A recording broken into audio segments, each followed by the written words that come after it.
अब हम लोग दूसरा वेजिटेटिव रिप्रोडक्शन के बारे में बात करते हैं। इसको हम लोग कहते हैं artificial vegetative reproduction. Artificial method of vegetative propagation में सबसे पहला हम लोग पढ़ते हैं कटिंग के बारे में। कटिंग में हम लोग सबसे पहले देखेंगे रूट की कटिंग के बारे में।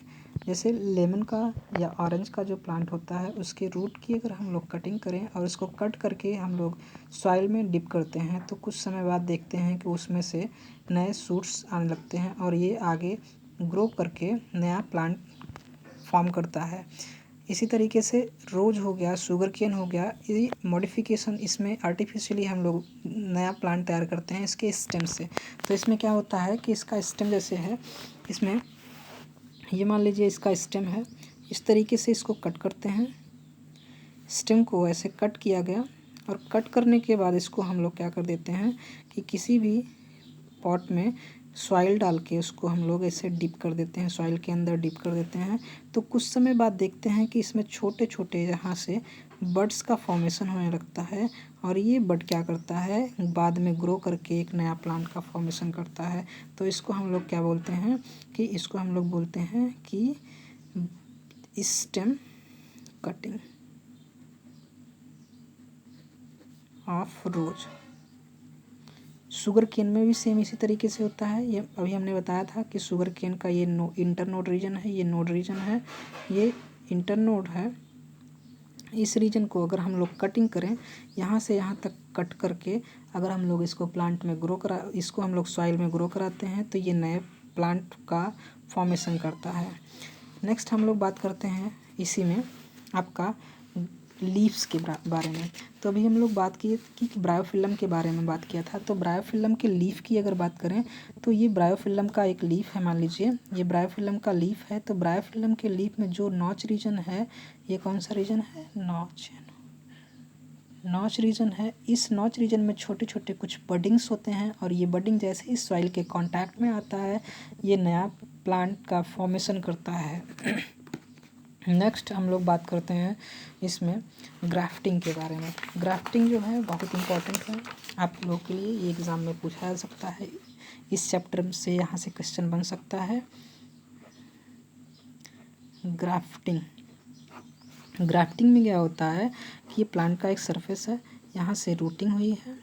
अब रूट वाला एक जो सूटेड प्लांट है, यहाँ से ये एक प्लांट है, इसको हम लोग स्टॉक के नाम से जानते हैं।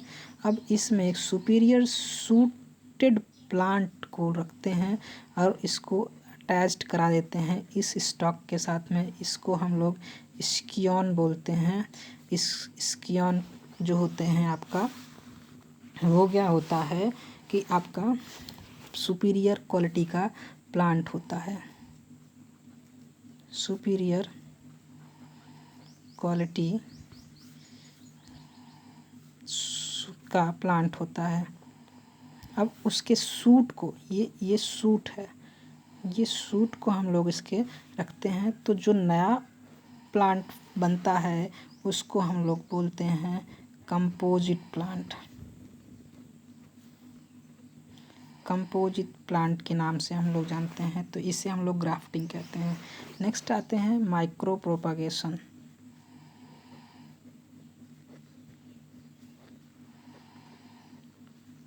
माइक्रो प्रोपागेशन जो होता है इसको हम लोग टिश्यू कल्चर के नाम से जानते हैं। टिश्यू कल्चर के नाम से हम लोग इसको जानते हैं। माइक्रो प्रोपागेशन एक टाइप का टेक्निक होता है। इसमें क्या होता है कि ग्रोथ मीडियम होते हैं जो अगार का बना हुआ होता है। अब इस ग्रोथ मीडियम में ये मान लीजिए पेट्री डिश है, पेट्री डिश में आपका अगार बना है, ये अगार है, अगार मीडियम है।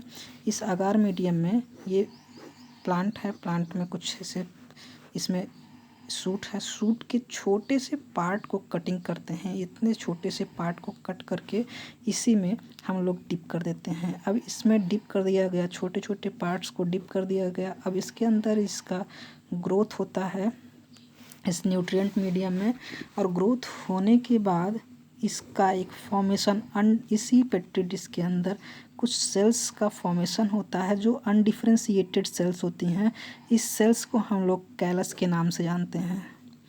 कैलस का मतलब अनडिफरेंशिएटेड सेल होता है। कैलस में बाद कुछ समय के बाद डिविजन्स होते हैं और ये डिवीज़न हो करके डिवाइड हो करके इसमें क्या करता है कि छोटे छोटे ये प्लांटलेट्स में ये फॉर्म हो जाते हैं। छोटे छोटे इसमें से बड्स का फॉर्मेशन होने लगता है इसमें, और ये बड आगे ग्रो करके क्या करता है, जैसे इसमें ग्रोथ होता है ये क्या हो जाते हैं, प्लांटलेट्स में तैयार हो जाते हैं। छोटे छोटे प्लांटलेट में तैयार हो जाते हैं। इनको आइसोलेट कर लेते हैं और इनको हम लोग नर्सरी में लगा देते हैं। ये जो माइक्रो प्रोपागेशन की टेक्निक होता है ये डिजीज़ फ्री टेक्निक होती है और वायरस फ्री टेक्निक होती है।